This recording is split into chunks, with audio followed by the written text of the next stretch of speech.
We all feel stressed out from time to time, especially during the holiday season. And there's pressure to attend social gatherings, give gifts, travel, and many other things that can take a toll on our mental well-being. A recent study conducted by the National Alliance on Mental Illness, also known as NAMI, found that 2/3 of people with mental illness report the holidays make their condition worse. Well, this year might be especially stressful thanks to the ongoing COVID-19 pandemic that we're all dealing with.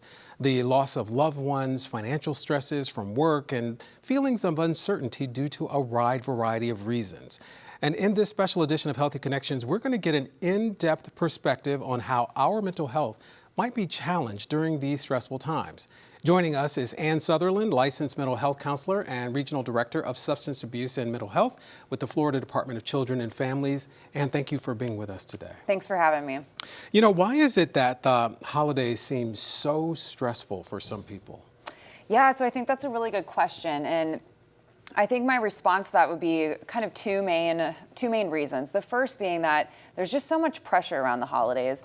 There's pressure to buy the perfect gifts for our friends and family. There's pressure to go and see friends and family a lot more often than normal, just a lot more social engagements than normal. And there's also a lot of pressure about spending a decent amount of money to buy those kinds of perfect gifts. And all of those things, I think, create kind of a perfect storm for people to feel really stressed. Another big item that I think happens a lot during the holiday season that can really impact people's mental health negatively can just be a disruption of our daily patterns. Oftentimes we're traveling more than we normally travel. We're maybe eating and drinking a lot differently than we are during other parts of year. Also, another thing to think about too is during the month of December, we start to have the shortest days out of the year here in Orange County. And so all of those things can really impact us just feeling good and us feeling like we're kind of at a good baseline in our regular routines. And you know, when you change your routines, you change your patterns, you open yourself to triggers that really can incite mental health episodes. So what are some of the holiday triggers that people deal with? Yeah, that's a great question. So to begin in answering this, I want to first define what a trigger is. So clinicians, we oftentimes use the word trigger just to mean something that impacts or alters our mental state. And so during the holiday season, we see a lot of ads on TV about it being the most wonderful time of the year. And we see Christmas movies and we hear Christmas songs when we're shopping at our regular grocery stores or whatever stores we're going to. We also often are hearing Christmas songs in the car, and all of these holiday ads and things that we see out there often, communicate to us that we should be feeling connected to people. We should be feeling happy. We should be feeling joyful. And for some people, they do feel that way. But for other people, they feel really stressed, or they might feel really sad or anxious, or maybe even kind of broken that they're not feeling the way that society sort of paints a picture that we should be feeling during the holiday season. And you know, one of the things that's really interesting is that there is a layer of stress around the pandemic in general. Yeah. And then you add this additional layer of loss where people have lost loved ones, friends, and it has been really difficult. What are some of the things that you recommend for people who have those multi-layered, just sort of the uncertainty of the pandemic mixed with the devastation of losing a loved one? Yeah, that's such a good question. The holiday season is stressful for many, like we've just discussed, but when you add on to it the stressors and the grief and the loss around the pandemic, it's just the perfect storm for people to really feel at their worst sometimes during this time of the year.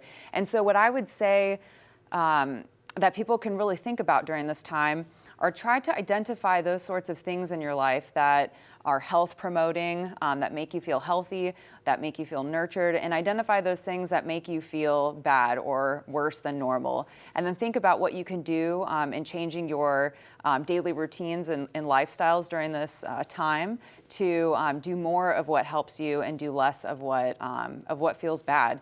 Essentially, ask yourself the question, what's helping me and what's hurting me? And try to see what you could do to do more of what's helping you, and set boundaries with yourself and other people to try and reduce the amount of things that feel just extra taxing during this time.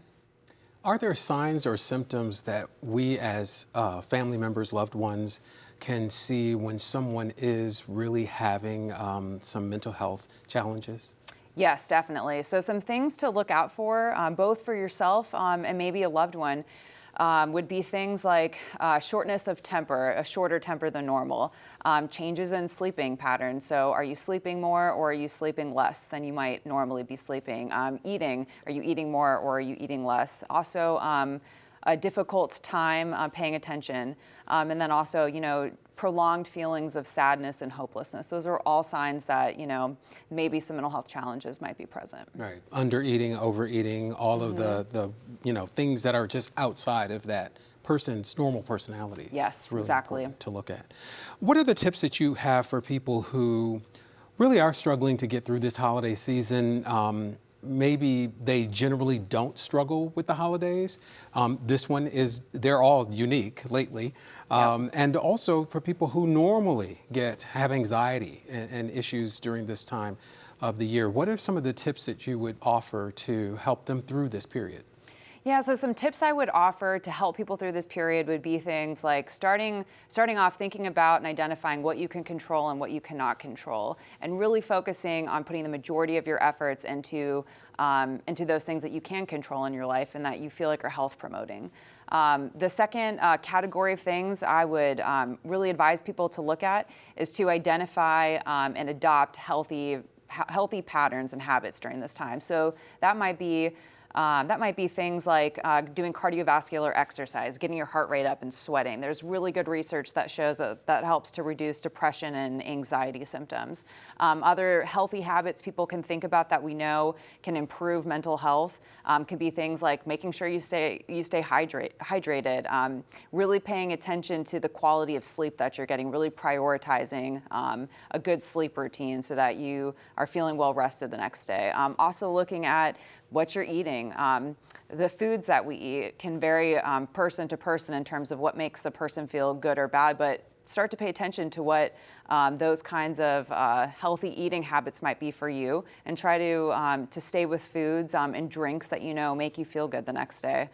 Some other items that I would recommend people look into doing during this time are look and see what kinds of holiday habits and traditions that you participate in, and think about whether or not those holiday traditions serve you, or if there's something you could do to alter them that might serve you better, might make you feel better at the end of the day.